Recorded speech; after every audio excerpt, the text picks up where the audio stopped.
all winter, and this weekend is the one week it does snow. That's what I heard. I mean, like I said, I went to college in Pittsburgh, so Matt just keeps being like, nah, nah, and I'm like, yeah. Yeah, I did this. I'm like, now you know. And he's like, I didn't think about the fact that it's right on the river, so there's like that river cold. I'm like, no, motherfucker, it's 3 rivers. It is 3, all right? That's why. So, and yeah, I'm like, and also, you know, all those lakes, those great ones, they're all right there. So it's all this, it's just like an air conditioning front. All the air that moves across, it just freezes. Anyway, so now that I've talked about Pittsburgh, how much I love it, no, I do still have amazing memories and so many great times we've spent here in Pittsburgh. It's this city. I terrorized this city for a while. It was great. It was great. I loved it.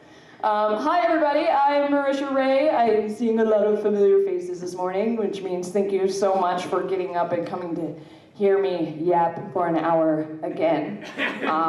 This is the Velvet Room after all. Oh yes, well, welcome to the Velvet Room. Thank you for coming. So, yeah, today this is a panel on gaming, and I thought I was going to have Matt, but apparently he's not on this panel. So it's just me talking about gaming. He could have. He could have. You're correct. To the point of where they were like, hey, Matt, do you want to join Marisha's panel, or would you like to go to the dealer's hall? And he was like, kind of want to go to the dealer's hall. I'm like, that's fair. That's fair. That's allowed. So I guess it's just going to be me talking about gaming to you guys. To give you guys a little bit about my background, I've been working in the video game industry. I started out actually on the press side of things and was hosting, and I worked for like The Escapist, and I worked for so many companies, Machinima, Alienware, 2K, and I've done a lot of hosting for them, so I kind of started in the journalism side.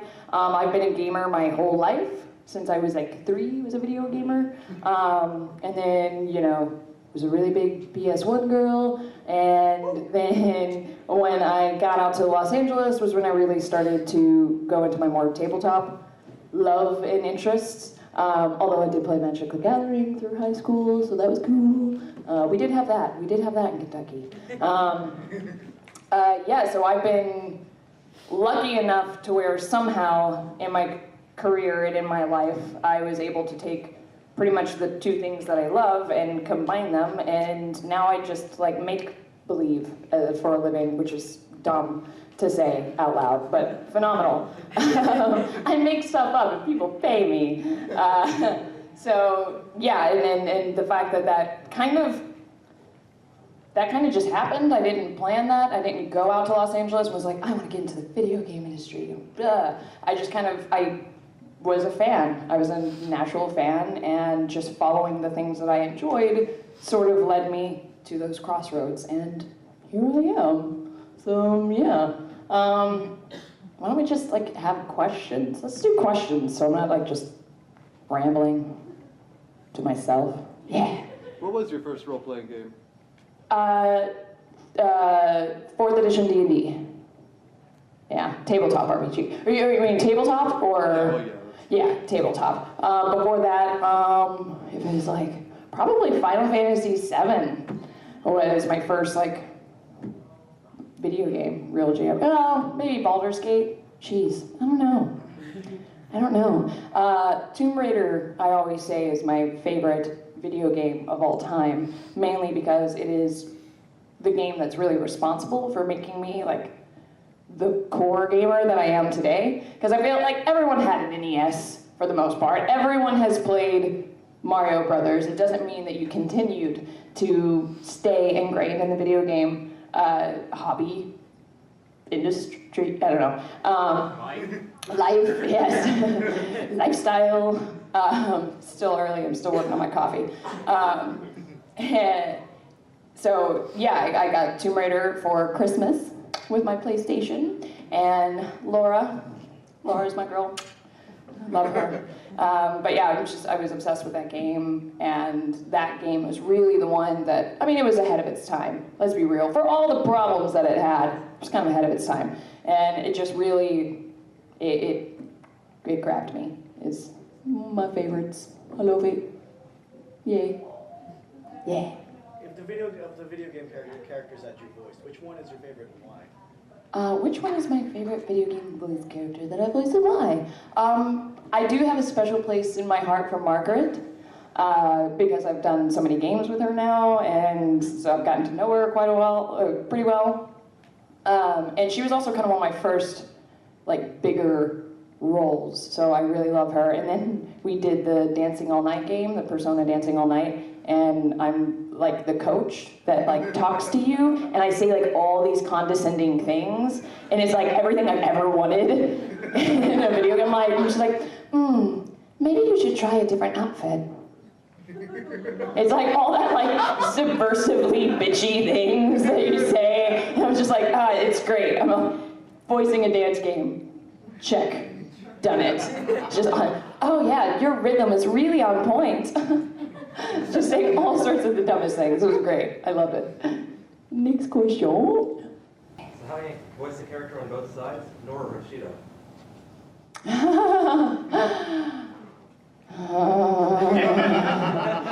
See, that's a trick question, because whichever one I say, I'm going to have half the audience hate me for not saying the other.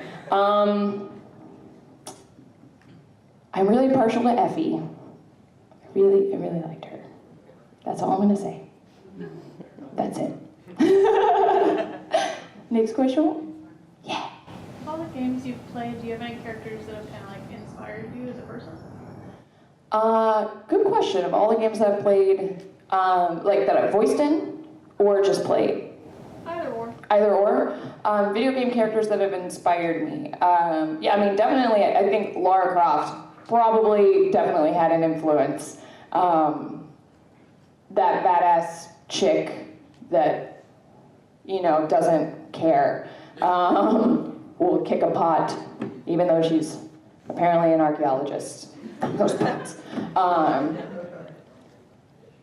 It's funny, as a kid, as a young female gamer, I never even realized that there was this like supposed kind of gender separation that, you know, all that's kind of like breaking now, or kind of pushing through that. I didn't realize that was a problem, because when I was a kid playing video games, I thought having like a PlayStation or having a video game system was kind of like having a VCR. Like I thought like everyone just has one, right? And like everyone plays video games. I don't get it. And that was all the way through elementary school, and then I went into middle school, and then started realizing, I feel like middle school is when a lot of time those gender separations will start to happen, and kids will start to form cliques and stuff like that. And I will never forget it. I remember sitting down at like the popular girls table, and I was like, so, what level are you guys at in Tomb Raider? And they were like, what are you talking about? And I was like, I mean, you've gotten to the T-Rex, right? You've gotten there, you've gotten that far, right? I'm not spoiling anything? And they're like, I don't know what you're saying. And then about this time, the like nerdy boys table behind me goes, oh shit, are you talking about Tomb Raider? And I was like, yeah, dude. And I like picked up my chair and I put it on my set and talked to them. And they ended up being some of my best friends. But I still even then never thought about it. You never thought like, oh, I'm a girl interested in boys things. Like that never crossed my mind. And then it wasn't really until I got out to Los Angeles and started getting so ingrained in the video game industry. And then of course, when you're a female on the internet, in the video game industry, people take that as an invitation to tell you whatever they're feeling. So it wasn't really until then that I started realizing that there is this kind of subversive culture and this idea that this is a boys' club. And that's not true. Clearly, look around. That's not true. So yeah, definitely it's shifting. The paradigm is definitely shifting. for the better. Is it still a rough uphill battle? A little bit. Yeah, it's going to take some time, and of course, is always going to be the vocal, loud minority that's going to, be the most disappointing. But you have to keep that in mind, and for the most part, the video game and, comic book and tabletop, industry has been so kind and inviting, and all my best friends are gamers, all of them. So that was a really kind of long segue from your original question of Laura Croft inspiring me. But yeah, I've had a lot of inspirations through the years. Jeez, it's still so early. Forgetting names. Amy Pascal. No, wait, that's Sony. She worked at Naughty Dog, and she worked mocap, and she was one of the kind of main creative directors for Naughty Dog for a while. Her name's Amy. I can't remember her last name for the life of me right now. But even people like her started to become a big influence to me, because it was these women running around creating video games. And once again, why can't it be? But then Amy would get write-ups all the time of oh, let's look at the badass chicks in video games.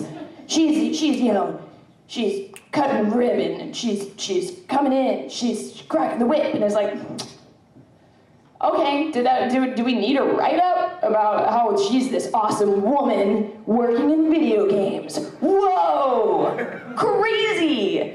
And I never, it doesn't have to be talked about. It's just kind of one of those things. I don't know, I got in a really weird tangent here, and I apologize. But I've had a lot of people definitely influence me and inspire me. And even, I was kind of touching on this in the gaming panel a couple nights ago, Keyleth. Be role-playing Keyleth for 3 years now. There's a part in my brain that's probably kind of forever going to be Keyleth. And she's definitely influenced me to become a better person, because I've had to put myself in her shoes and had to empathize with her so much to where you wouldn't necessarily do that before. And I think a lot of video games and role-playing games can teach empathy very, very well. Very well. Because they're so immersive. Let's see, in the back. Is there a certain character you voice that you see the most of yourself in? Is there a certain character I voice that I see the most of myself in? Once again, Effie was probably the closest. She's kind of just a little rowy, and she's. Are we gonna go get food soon? I'm really hungry. Yeah, and she's tough and kind of a badass. Yeah, she was great. I loved her. Next question. Yeah, friend. Do you have a favorite moment from playing Laura in Trails? Oh, favorite moment from playing Laura in Trails. I will say we actually just went in to record a little bit more for the second game. And I love Laura because she's very intelligent, but has that naivete of being brought up in an upper class kind of, high society type of thing. So whenever anyone insults her, she's just oh, it's really fascinating that you say that. And just will miss it every time. Anytime someone, it's almost like the greatest defense barrier. Someone is you suck, and she was you're absolutely right. I actually love sucking popsicles, they're great. And just totally will miss it, that it goes over her head. So that stuff was really fun to play with. Next question. Hey, woo, woohoo! Yeah. Me? Yeah. All right. You mentioned before about how the vocal minority kind of gets all the attention, and it's really great how we're not really big on voice actors, so we're critters all the way when it comes to you and Matt. Yeah. But that you, the Geek and Sundry people, do so much. The 826, the Extra Life, all the charity stuff. You're bringing that positivity and saying, hey, look, we're not just all neckbeards threatening people over the internet in our mom's basement. Yeah. So it really, we need that. We need people to say, hey, you know, gamers have such this bad, nerds in general have this bad rep of being antisocial and being just jerks, and it's really great to get that out there and say, hey, there's all this positivity going on. Let's focus on that and stop talking about the dumb people. Thank you, and I wholeheartedly agree. And for those of you who might not have heard, he was just saying it's better to focus on positivity and put this positivity out than on the negativity. Honestly, Felicia Day, our geek matron Felicia Day, she busted her ass with that channel, and she made sure it was gonna be a positive, safe haven. And I'll never forget, she's already had all the respect for me in the world, but I'll never forget, it was the first one of the charity live streams we were doing when the Twitch channel first started. And a guy got on the chat, and he did, get the fuck out. And she just went, no, you get the fuck out, get out, like on stream. And she was like, ban him. And they did, and because she did that, people weren't like, ugh, what, Felicia, SJW, feminist. Right, they didn't do that. People were like, hell yeah, get out. And when you see like people start to stand up for that and that shit won't be tolerated, it will rally the people behind you, you know. And she made sure she wasn't concerned, because a lot of these, and it drives me nuts, a lot of these YouTube, because I've worked for them, these MCMs, these YouTube channels, don't want to ban anybody. They don't want to like turn off the comments, because the comments like drive discussion. And what it really is they don't want to risk losing that potential one view that this shithead is providing. And I loved the example that Felicia set up, that no, we don't need your view. It's not about, you know, trying to reach the first to 100 subscribers. We're trying to build a solid, positive community. And because she did that early on, it set the standards, and it hasn't stagnated the community from growing.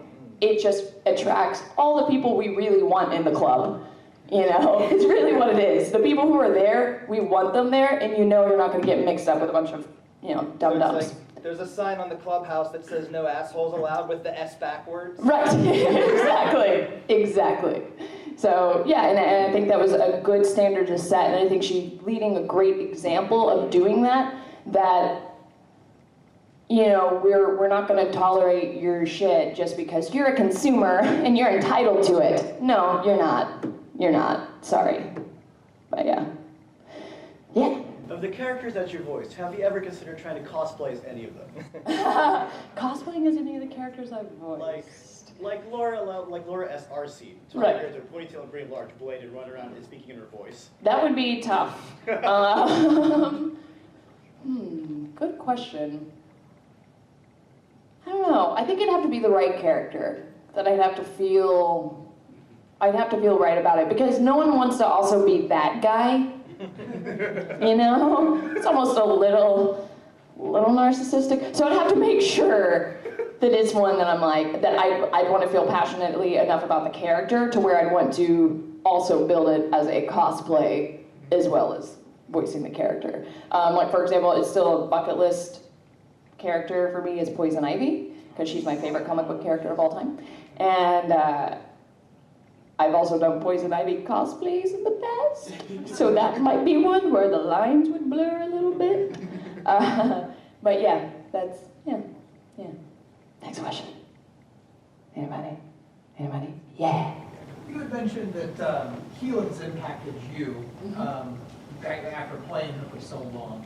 And I always found in my role-playing experiences that everybody's character sort of has a core nugget of them in it, and it's sort of a way to explore that side of you. Sure. There's a piece of you, and that you explore it. Have you had that experience in other characters you role-play, or even in characters you voice acting, that you kind of use as a way to explore a part of yourself?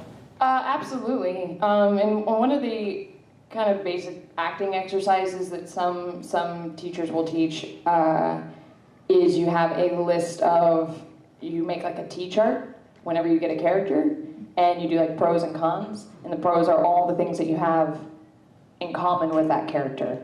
And then you make a list of all the things that you don't have in common with the character. And a lot of times acting teachers will teach that because the things that you do have in common with them, perfect. You don't have to try.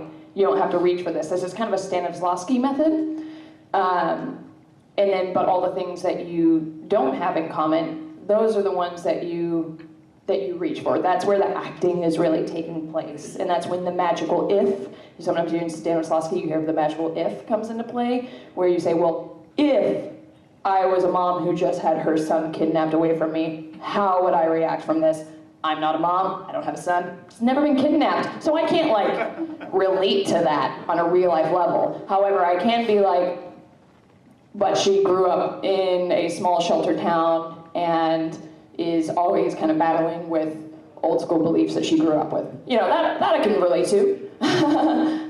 So there's things that you can separate and try, and then those, so for example, Keyleth, part of the reason I put my lowest stat in charisma is because when I built her and was going into the game, I didn't know a lot of the other crew at that point. I didn't know Ashley. I think Ashley, when she came to the game for the first time, was actually the first time I met her in person. And as a new voice actor on the scene, knowing that like Ashley Johnson and Sam Riegel and Laura Bailey and all these people are coming to play D&D with you, that can be really intimidating. So I ended up putting my lowest stat in charisma because I was super nervous and insecure. And I was like, well, this will be fun. This will be easy. And so I put my lowest stat in charisma so that I could kind of explore that nervous energy that I kind of had going with her and the insecurity. And remember, that was only supposed to be a one shot. It wasn't supposed to keep going.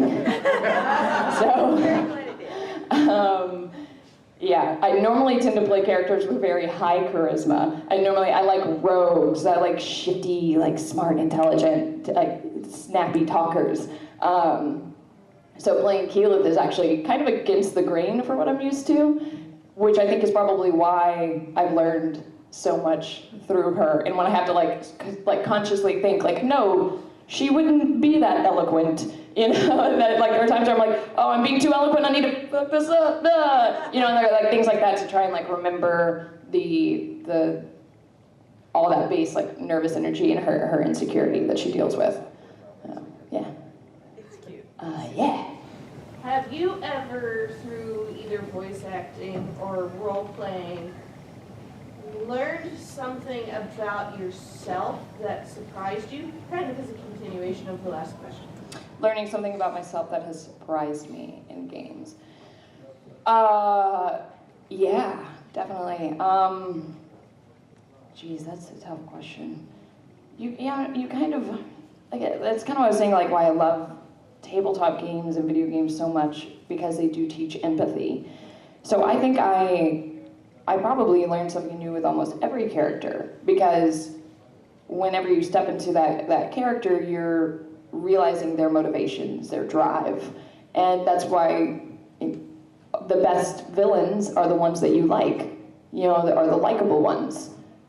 It's not fun, and it's because every villain, every good person, they should have something that's driving them forward, and generally it makes sense.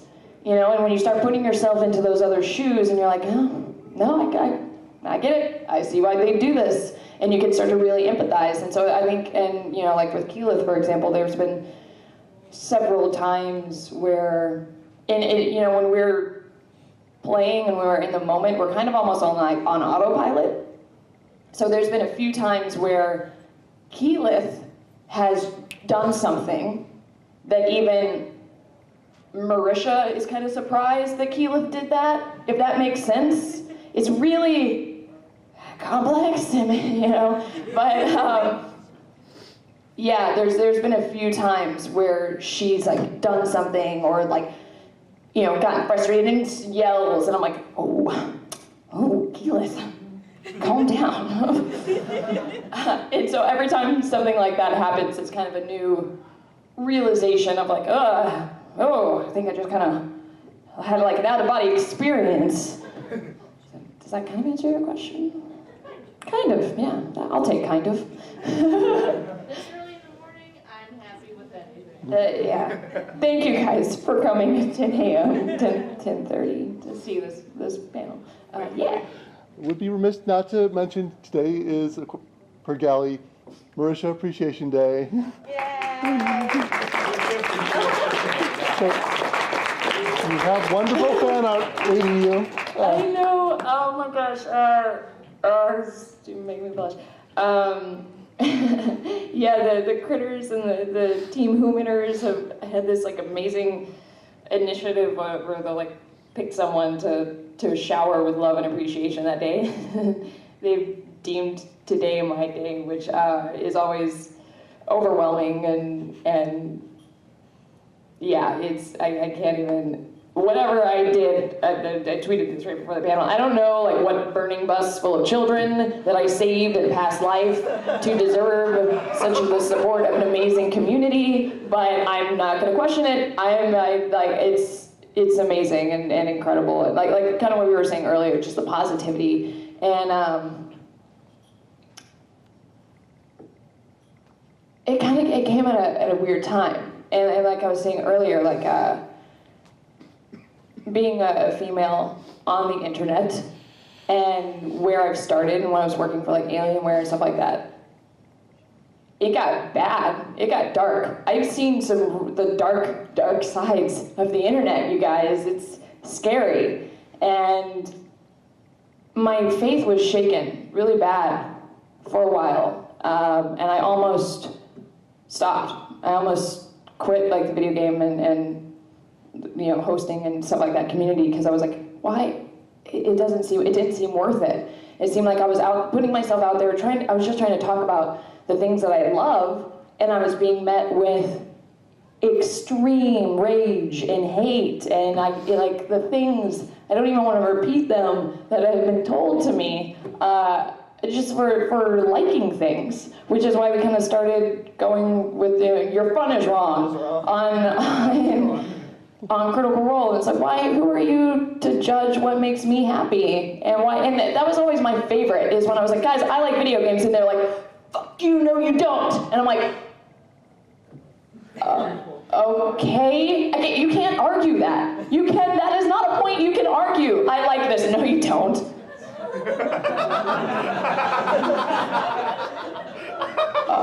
I don't, you can't.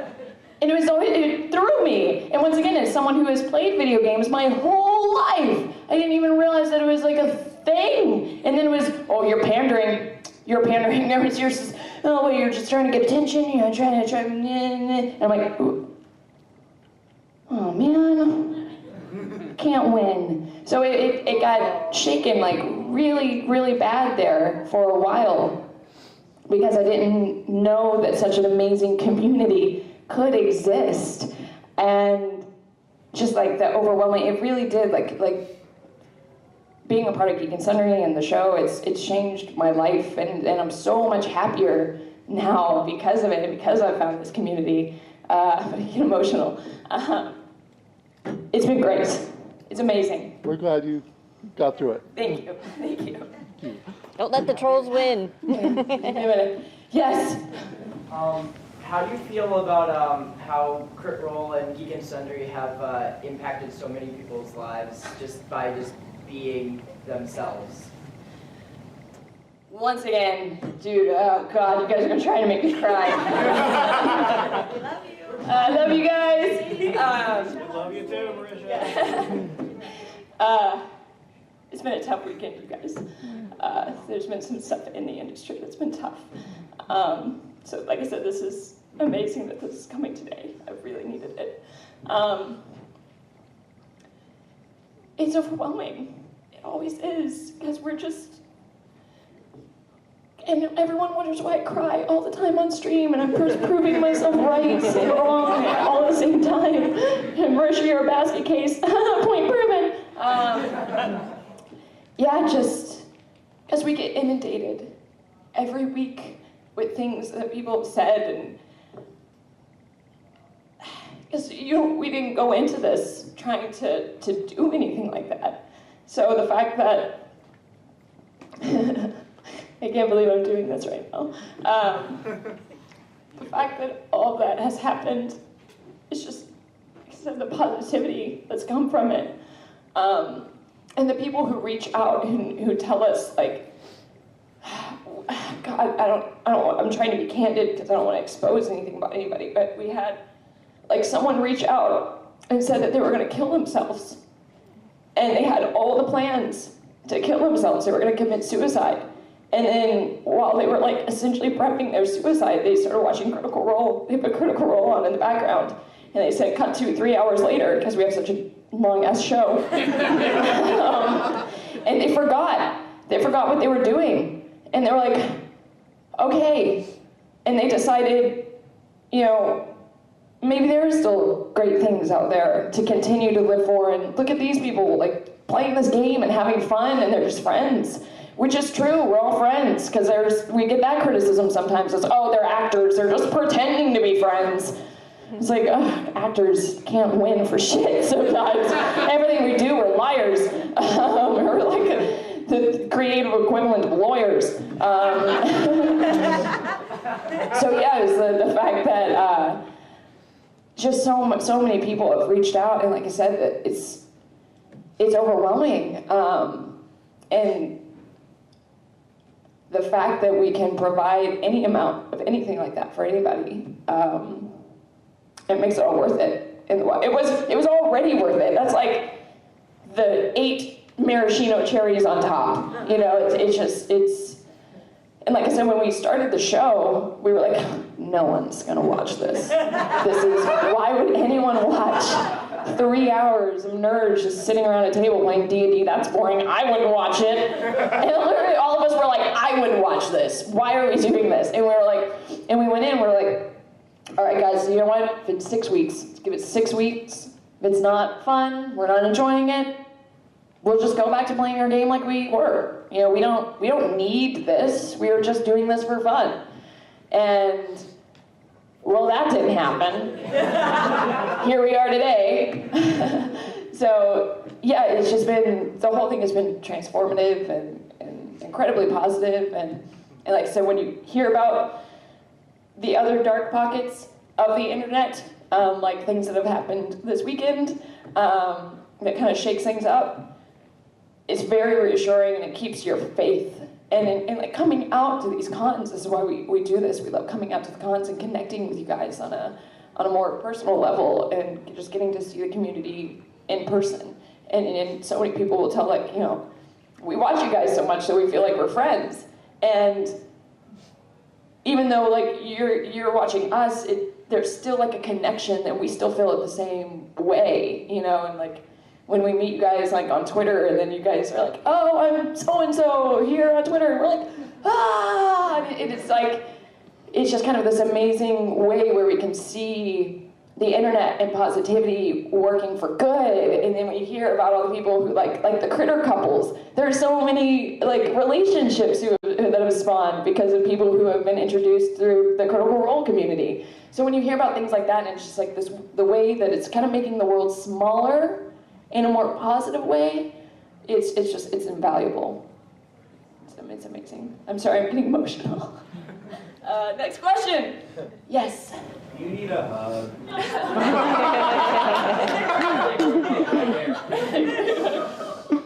How about this? I want to teach you guys a hug. We'll do it at the end of the panel. We'll take like 5 minutes, and I want to teach you guys a cinnamon roll hug. We'll have to go like out in the lobby, and it'll be the biggest hug you guys have ever seen. But we have to find like a big open space for it.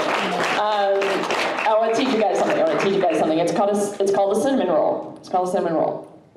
So we'll do that because that's a good idea. Yes, in the back there. On a much lighter note, I was just wondering.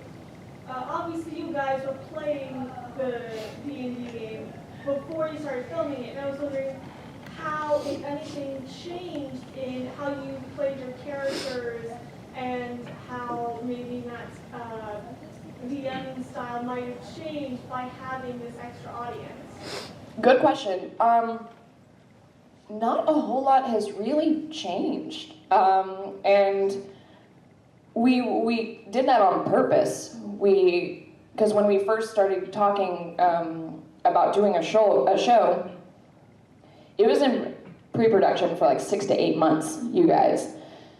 It almost didn't happen because our producers over at Geek and Sundry were essentially on the same page that we were, where they were afraid that it was going to be too boring, that it was going to be too stagnant, and that we needed something to make it more visually engaging.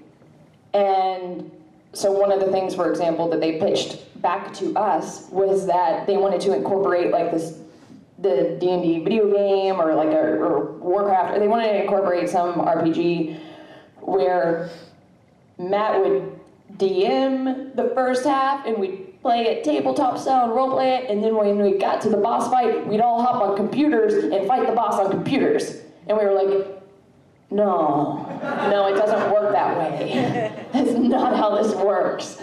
And so there was a lot where we were like, well, no. And they'd be like, well, how about we do this? And we'd be like, no. Because every time you do this, it's going to change what it actually is. And we were like, it's like, if it ain't broke, don't fix it. It was good the way it was. And then finally, when the Twitch channel came through, they contacted us again, because that seemed to be the perfect medium that we needed. And once again, we were like, this is not going to be visual enough. It's just people sitting around a table. And it ended up working great. So we tried really hard to preserve what it was. And Matt's DMing is pretty much the same. He'll get a little bit more self-conscious, of course, if he makes any mistake, he's gonna hear it from Twitter. And if anything, it's probably enhanced the game, because now we do games weekly, whereas before we would do more like big marathon, 8, 12-hour sessions every 6 weeks is how we used to do it, or so, whenever we could, because we're all crazy busy people. And when you do games like that, it gives you a little bit more permission. You'll kind of slack off at some point, or someone will get up and want to go get food and come in. So since like the game, it kind of actually keeps us a little bit more locked and engaged for that time. And with it being weekly, we don't forget things as much between sessions anymore, which is good. So yeah, if anything, it's only improved and enhanced and kind of made us more theatrical and more in our characters. But we tried very hard to preserve what it was before the game. So all the like character dynamics and stuff, I mean, they're all kind of still the same. Sam's always been nuts. Sam has always sung songs like Bart songs based off of whatever the current top 40 is. He's always done that, but it's never changed. It is changing though. He's been on his own little arc recently. He's been what? He's been on his own little emotional arc recently. Scanlan? Yeah. Well, it's funny, and then, and no spoilers, but like same with Grog. It's kind of funny to see these characters that aren't necessarily more emotionally linked start getting that pulled out of them, but that's of course something that Matt does because he's amazing, and he's like, I'm gonna find it. I'm gonna find a little soft spot. I'm gonna poke it really hard. That's what he does. He's really good at that. Yes? So I have a question, but going off from what he said, first of all, your community is not just here. Because I'm from Indonesia, the games are being sold internationally around the world. We would love you to visit our cons. Please do. Indonesia? I'd love to go to Indonesia. Please Hell yeah! We have Anime Festival Asia. It'll be great to have English voice actors alongside Japanese seiyus as well. Yes. That would be wonderful. Now. Yes, it would. So thank you. Just keep doing what you do. We appreciate your work. No, thank you guys for doing what you're doing. Sorry. Right, my question is there any video game character or any role that you want to voice but did not make the cut that you auditioned for? Every day, man. Every day. And Matt was talking about this a little bit. I don't know if anyone was in his panel last night about making the cartoons talk, but we audition a lot. We audition a lot because you have to, because it's like it's a ratio thing, so yeah, we've gotten to the point now where you have to, and it's hard because sometimes you'll see a role come past you that you're like, oh my god, oh, it's so bad. And you have to still kind of realize you have to let it go. So we talk all the time with acting where do the audition and walk away. And it's kind of a defense mechanism to help protect yourself from the piles of rejection that you get daily. But yeah, I mean, Powerpuff Girls. The Powerpuff Girl reboot. I was so close. So close. I wanted Bubbles so bad. Can we hear it? Yeah, and that one came and went, which was a bummer, but I wanted that one. I wanted to be in the Powerpuff reboot so bad. But the cast that they have is amazing. They're great. So you should still watch it. Yeah, in the back. Going back to Matt's DM style, since you've started playing D&D with him, has there been anything that has come out in him that you didn't see before? You mean like the fact that he hung all of our bodies out of the century? You mean like that?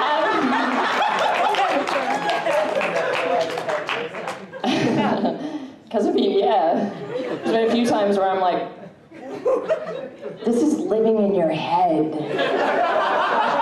That says something. It's like some Seven shit right there. What's in the box? Yeah. Sure, maybe, kind of. I'm not concerned about his mental health. Yet. Once again, yet. He's probably talking to himself a little bit more now these days. Talks to himself a lot. Just trying random character voices, that happens. To the point where most of the time I'm like, hey, are you talking to me? He's like, no. I was like, oh, okay, I was just checking, making sure I wasn't supposed to be like, listening. But yeah. A little follow-up on that. Sure. What was there a conversation between you two after he created Victor? Was there a conversation after we created Victor? No, not really. I'm just like, par for the course at this point. It's just, that's a new day in the Mercer Ray house. No, I mean, he's pulled that shit out of his ass too. I want you guys to be aware of that. That was not planned. So just, nothing surprises me with him anymore. He's freakishly talented. Yes. Okay, so you deserve it because you guys are awesome, and I love all the giving back you guys do and the charity work, and just as a fan, it makes me love you more because you guys are so appreciative of it. One, did you see the poo there's somebody who had crocheted poo in the artist alley. She's an artist. It was not Critical Role inspired, but it wasn't blue. It wasn't blue, not blue. But she could crochet some blue. Yeah, because I asked her about it. And then my serious question is, so you guys are kind of all like a family, so it's probably hard to say like, who's your favorite of the main cast? Do you have like a special affinity for any of them? As obviously not as your character, because she does, but like as you, and then also for the side characters that come across. I mean, everybody loves, the NPCs. Everybody loves Gilmore. Sure. Yeah. Great question, Marisha. Personally, I mean, Grog is a fan favorite. It's hard not to love Grog because he's the big, dumb, lovable giant. Like, he's Lenny and of Mice and Men. Like, you're just like, just come here, dude. As far as character development, I find Vax pretty fascinating. Once again, not even just from, I guess probably partially because of like the romance that we're doing, but damn, he's complicated. And Percy is probably another one of my favorites. He's another one where Taliesin just knocked it out of the park with him. He's just such a great character.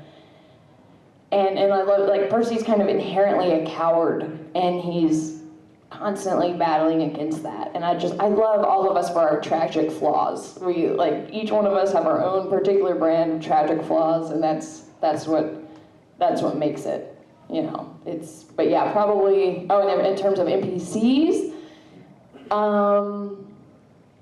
yeah, I mean, Gilmore's just been with us for so long. I have a little soft spot in my heart for Kima, and I think it's because Keyleth and her like butted heads at first and did not get along. So now I kind of look at her as like that person that you hated when you first met, and now you're like, nah, they're cool. But you know how you have like that story with every friend where you're like, we hated each other at first, now we're besties. I thought you were a dick.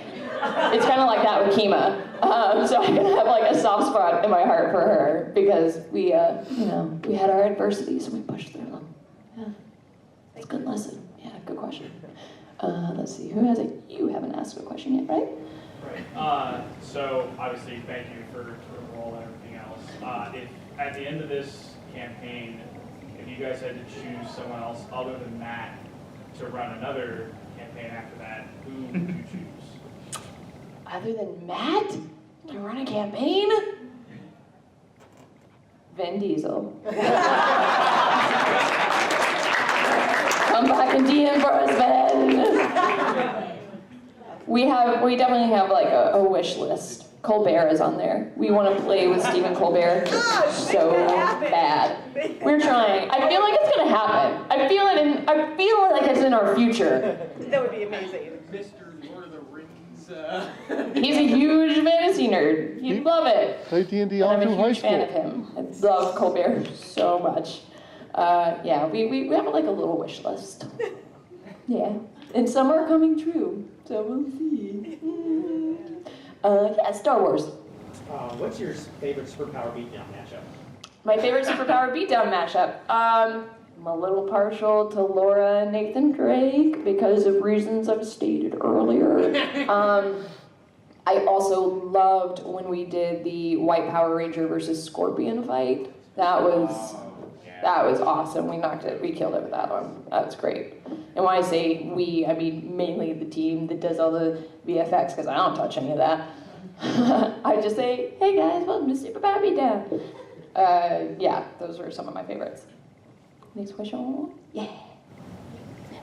You guys have received a lot of things from fans pretty much since the very beginning of the show. Did it freak you guys out at all when people started sending weapons? True story. That was about the time that Legendary went, you guys gotta do something about this. They're sending weapons to the office. This is a problem. You have to get like your own mailbox. And we were like, sorry. So that actually is what drove us. We got our own P.O. box because Legendary was just getting inundated with packages and half of them were knives. And they were concerned that they were going to get something even worse, like next. They were like, we don't want like an anthrax package. Can you please like get a P.O. box? And we were like, yeah, we can do that. But that was kind of, once again, kind of going off of like just Team Human and the critters. It's very overwhelming, once again, because like I said, we're not doing the show, you know, and expecting that type of a response. It's just kind of it just happened. So we were like, what is happening? But once again, it's just the overwhelming positivity it's crazy. It's crazy. Let's see, who hasn't? Have you asked a question yet? Not today. Yeah, go for it. Early on, you had a live-action intro with the entire cast, and everyone was dressed up. I haven't heard anything about that. Anything interesting happening? I incurred violences a lot. Was there a war chant? Just watch the 50th episode. That's all I'm saying. So I'll get in big trouble if I say anything else. But we might have something. Yeah, it's a coming. It's a coming. Watch the 50th episode. Watch it. It's like, wait, is it next week or the week after? Week after, right? 21st. Yeah, 2 weeks. Watch it. Yeah. Bouncing back to the whole gifts thing, was there ever anything that you got, you opened it up and you were just the absolute opposite of anything you could expect? Like you're just, whoa, very, very surprising thing that you or anyone else got? Other than knives. What was surprising? 2 colossal red dragons? That was surprising. Yeah.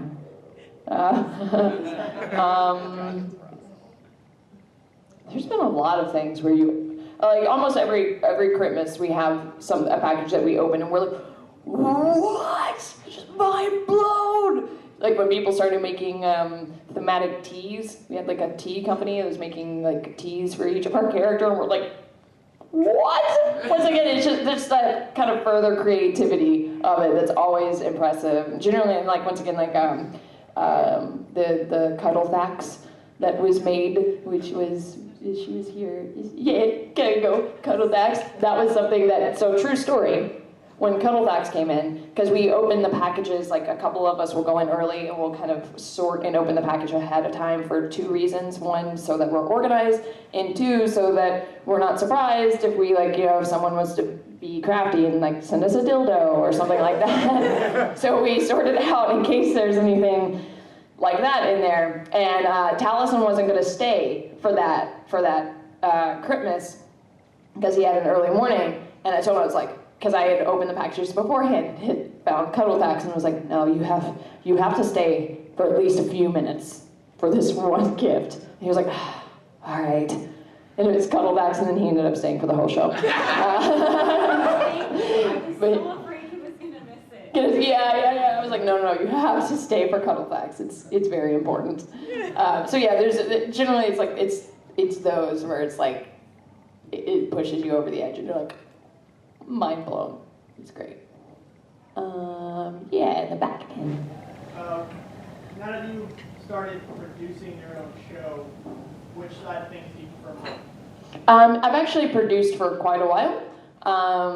I've been producing for about 5 years now, so it's not new territory for me. I like both for separate reasons. By the way, I'm producing a show now called Signal Boost on Geek and Sundry. Thank you guys, thanks.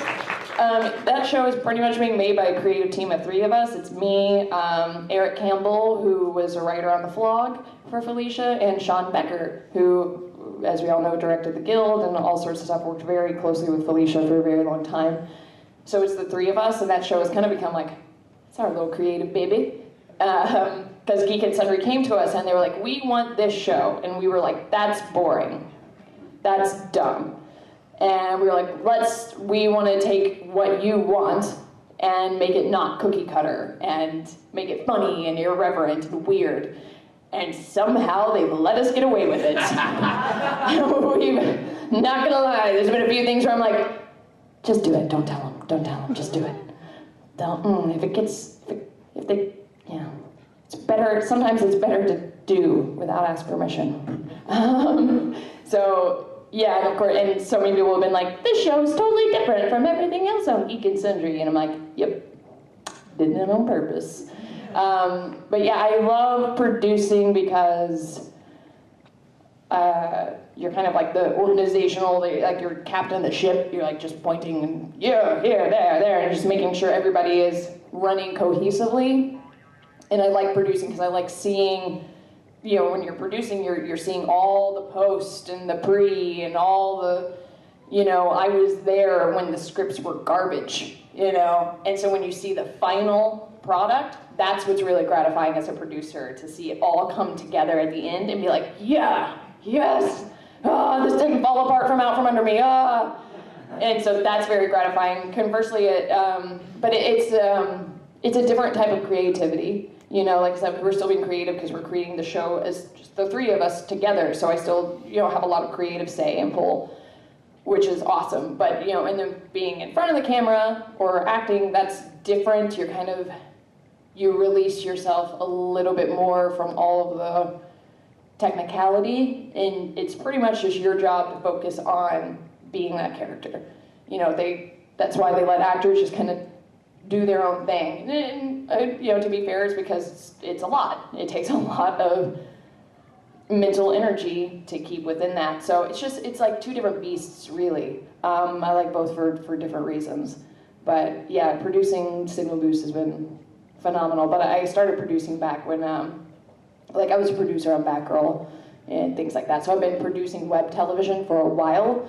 And that's the other thing, you really, what people don't understand is a lot of these internet companies will hire television producers to come on and try and create web content. Almost all of them have failed. Almost all of them have failed because it's a different beast. The web is different from the television. You have to be faster. You have to deal with people's attention spans. You have to be a little bit more weird. You can break the rules a little bit more because it is the internet. And so many producers try and come over from television and use the same formatting, and it doesn't work. It fails, and it doesn't matter how successful you are as television because you're not going to hold someone's attention for 33 minutes on the internet unless you're apparently Critical Role and it's 3.5 hours. So I don't know. Ultimately, it's whatever. It's lightning in a bottle every time. It's a gamble every time. That sort of answer your question? Yeah? Okay. I never know if I'm answering questions, good or not. Yeah. All right, so gotta say, Critical Role has been really fun to watch. I've only just started. So. Wait, what episode are you on? 5. I have a while to say. Man, you have a journey ahead of you. Yeah. I'm kind of envious. It's a lot of fun to listen to because half the time I'm trying to work on artwork and such, and it's like, what the hell do I listen to? And then Critical Role comes along and it's so creative. The energy that is in that show helps influence me as I'm working on my artwork, and so that's a lot of fun. So thank you and the rest of the crew for that. Yeah, the way I've never been a part of something where the art inspires the art so much before. It's incredible. But I wanted to ask, would you ever do Batgirl again? Or are you happy you are out of the suit finally? I would do Batgirl again, and Batgirl got cut short, unfortunately. We got a cease and desist from Warner Brother, which in LA we call a compliment. It means they're afraid of you. It means you're doing something great. True story. So that was a bummer. That was a total bummer that we got shut down. We toyed around before. There've been a few things where it seemed like it might go forward, that I was gonna get back in the suit. We'll see. Maybe. I wouldn't be against it because I loved it, and I no regrets on Batgirl. I sunk so much money into that, and Matt sunk so much money into it. It was a money sink, but Batgirl probably propelled a lot of my career, to be totally honest, because the whole reason Batgirl even started is because I was getting typecast a lot as like the ditzy, like middle America girl who's what? Love Jesus.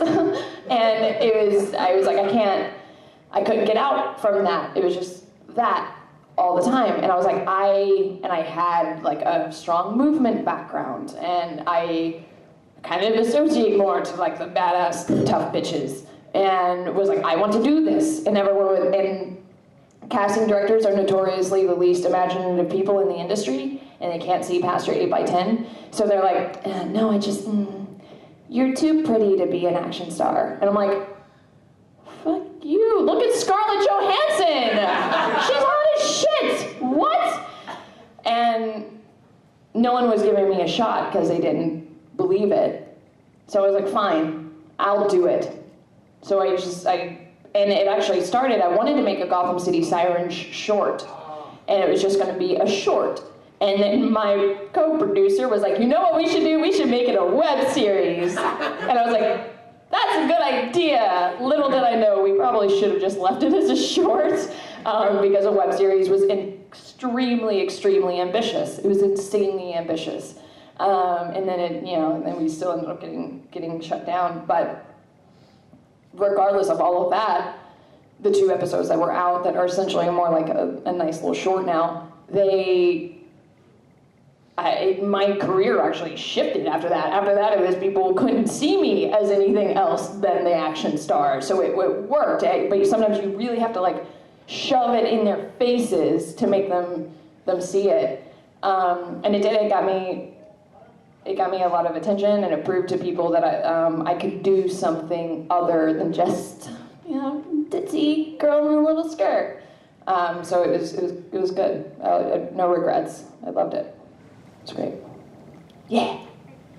Kind of a big question, but concerning like the negativity and stuff that you talked about earlier with the gaming industry, games in general, especially female gamers and stuff, I'm trying to think, like, what do you think is most important to talk about, like, of the bad habits of that whole dark side of things, try and shift so people will take the positive voices more seriously than like the super angry sexist minority that's kind of stereotyping everything? Right. Good question. It is a big question. You're right. For those who couldn't hear, she said, what do you do to deal with the negativity and to focus on the positivity and kind of snuff out those negative voices, and essentially how do we work together to start fixing that? And that's really the key, I think, is that it's not any one individual, it's not any one person's problem or one minority group's problem. And I say this all the time, I think the biggest problem with feminism is that the name happens to have feminine in the title. So when you have female in the title of feminism, it immediately puts the notion that, oh, well, this is a woman problem. This is a female problem. And that's not true. It's a society problem. It's an us problem. It's something that we all have to take responsibility for. And I think it is one, conversations need to happen. And I know it's trite that awareness is key, but it's true. And I think people need to understand, I think there's this anonymity can be a gift and a curse. And there's this new mentality that the things that you say on a keyboard don't hurt as much on the other side. And what people need to understand is we see all that, and then I swear to God, there are people who will tag me in tweets, hey, at Marisha Ray, blah, blah, blah, bitch, blah, blah, blah. And then I'll be like, cool, bro. And then they go, oh my God, you saw this? Oh, I didn't know you were actually gonna see this. And I'm like, you tagged me in the tweet. You realize I see those, right? And I think it's something that we need to be aware of, that just because, we're all people on the other side of that screen. We're real people. And this goes for anybody. I'm talking the royal we here, not us, it's all of us. And, there needs to be some accountability for what we say on the internet. And so I think awareness and talking about it and not being afraid to talk about it. And even once again, you say the word rape in a conversation and everyone goes, and it makes people so uncomfortable that they don't even want to talk about it even further. And that's not okay. Is it uncomfortable? Is it hard to talk about? Absolutely. It should be. But it doesn't mean that we shouldn't talk about it. These things need to be talked about.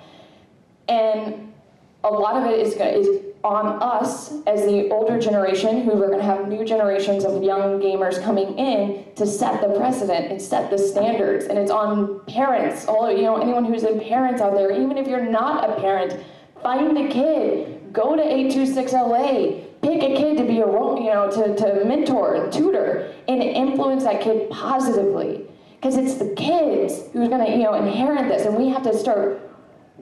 And then, what do we expect? So many of these young, kids are logged on to Call of Duty, and they hear all sorts of crazy shit. So of course that's gonna infiltrate and perpetuate. And I think it's about awareness. And even a few years ago, when all the Yes All Women #YesAllWomen campaign kind of went out, and I had a lot of amazing conversations with a lot of my guy friends who I don't consider sexist, I don't consider misogynists. And I think that campaign was actually great to spark a conversation on the things that women have to deal with on a day-to-day basis that we don't even talk about anymore, because it's become the precedent. It's become so standard that a lot of times men don't have to talk about or don't have to think about on a day-to-day basis. And it created a bunch of great conversations with like I said, my male friends who were like, I didn't even think about it in that way. You know, and I was trying to explain to him, like, there was a part in town that I lived in Los Angeles for a while that if I wanted to walk 2 blocks to the grocery store, I would wear my boyfriend's clothes and put my hair up in a hat to avoid the harassment of just walking down the street. And it's stuff like that, and they'd be like, oh, wow, I didn't even think about that. And I'm like, right? And that's partially on us too, because we aren't talking about it. You know, as women, we should be saying things as well. So yeah, ultimately it's conversations, and it's, we need to realize that you're not absolved of this from being an issue if you don't participate in the hate. You know, you can't be like, oh, well, I'm a positive person and I don't get online and hate on people, so it's not my problem. No, not true. It is all of our problems, and if you're a good person, you almost have even more onus and responsibility to inspire those who don't understand. And once again, and half of them are kids. Half of them are kids in their mom's basement who don't even know what they're saying and the gravity of what they're doing. And I think it's important. We have to stop being so uncomfortable with the topic of sexual harassment when it's so prevalent. It's not okay. We have to talk about it. It's the only way it's going to get fixed.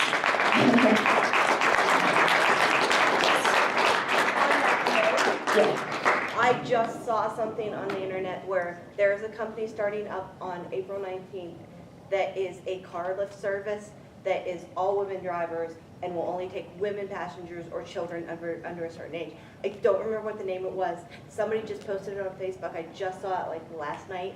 So on that note, I think to spread the word that that kind of service exists is an awesome thing. That somebody is saying, because there was something about drivers for a certain car service that have really bad sexual assault rates. So this person saw the issue and not only saw the issue but did something to correct it. That it's all women drivers, they all have really good background checks, and they'll only take women passengers, so you don't have to feel like you're going to get assaulted when you get in a car. See, that's one of those bittersweet things, because it's bad that that even has to exist. It is. It is bad that it has to exist, but at least it does. Yeah, but I think we should definitely look at that as an example of what needs to be fixed Putting a Band-Aid going on forward. instead of actually getting at the root of the problem. Right, kind of. It's definitely that is a symptom of a much larger problem, and that's what we need to realize. In everything that comes out, they're all symptoms of a larger, deeper problem. We have to talk about it, and like I said, it's a society. I've been to England. I've been across the globe. It's a problem as a society, not an American problem. It's a problem as a society, and it's going to take all of us to really start. Come on, guys, treat your women well. We're all just people. We just want to be treated equally. That's all what it is, and there's this like horrible misconception that feminism is about women getting on top and above men, and that's not it at all. We just want equality. That's all it's about. So, do you guys want to do a cinnamon roll hug real quick for the last few minutes? Okay, everyone who's doing cinnamon roll hug, let's get in a circle and hold hands with somebody. Hang on. No, spread out. Everyone in a circle.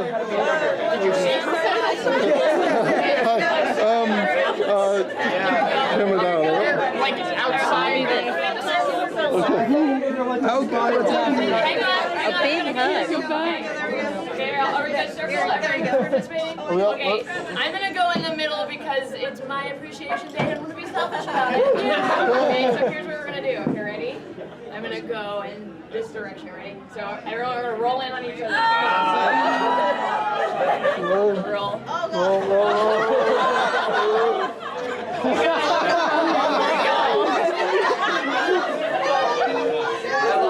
Get really comfortable with each other.